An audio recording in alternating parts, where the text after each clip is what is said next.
A priority for President Biden has been raising the federal minimum wage to $15 an hour.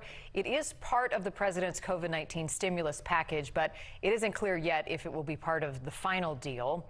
There are arguments on both sides of this debate that are currently making their way through the House and Senate. And NewsNation's national political correspondent Dean Reynolds is with us tonight live in the newsroom with a closer look at this issue. Dean. Marnie, the national minimum wage now stands at $7.25 an hour and has not been increased since 2009. And there is now strong pressure from progressives to more than double it to $15 an hour. But the question is whether it will lift low-wage workers out of poverty or force lots more to lose their jobs.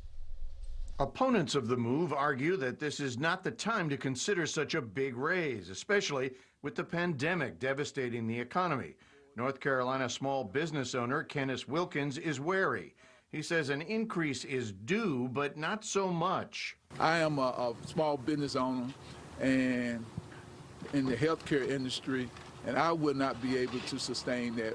We only make that per hour ourselves, so we could not pay $15 per hour to an employee and keep the business open. Many Republicans see this as a state issue and argue against a uniform national wage. They say that a living wage in California may not be the same as one in North Dakota. Now comes a study by the Congressional Budget Office that says raising the minimum wage to $15 an hour would pull some 900,000 workers out of poverty.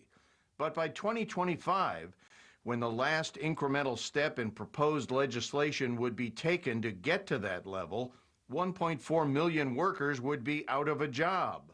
Michael Saltzman is with the Employment Policy Institute. If your idea is that you're going to pull 900,000 people out of poverty, but at the cost of putting 1.4 million out of a job, that doesn't feel like a particularly good trade-off. It's been a long debate.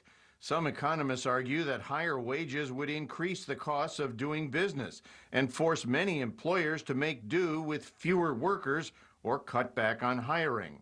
It's also expected that many establishments would have to raise their prices to cover the higher wages, possibly jeopardizing sales. Others, including President Biden, say better wages would attract better workers who will spend more and boost the economy. Well, I do think that we should have a minimum wage stand by itself, $15 an hour, and work your way up to the 15. It doesn't have to be boom.